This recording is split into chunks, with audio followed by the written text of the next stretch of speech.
अगर आप चाहते हैं कृष कुमार ऑफिशियल को सबसे पहले गाना सुनने के लिए तो लाल बटन को दबा के चैनल को सब्सक्राइब कीजिए और बेल आइकन। बोलिए बाबा बैजनाथ की जय।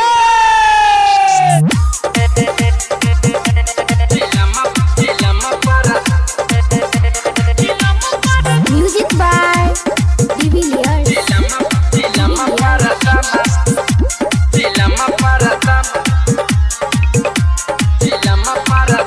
संगम रिकॉर्डिंग स्टूडियो चकलवनिया। कि बम सब जंप मारे हो चिलम पर दम मारे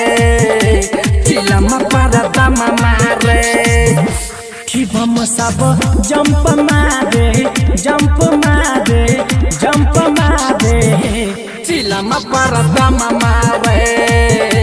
चिलम पर दम मारे।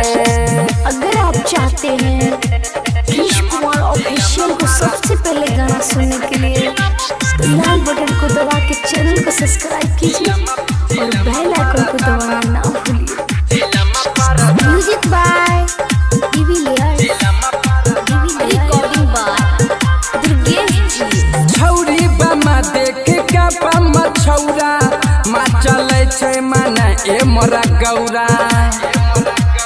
सुनै छौ गौरा छौरी बम देख के बम छौरा मा चले छै मन ए मोरा गौरा। कि छौरा बम जंप मारे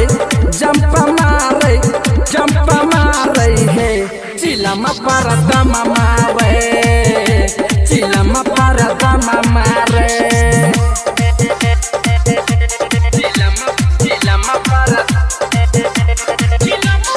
म्यूजिक बाय डिविलियर्स।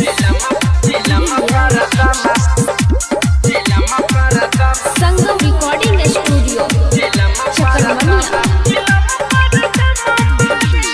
राहुल राजा पिए गांजा कमा के करना रणबीर पिए दम पे दम के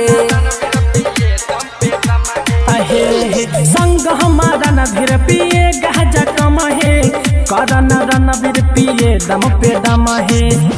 कि राकेश छोरा जंप मारे गे चिलम पर दम मारे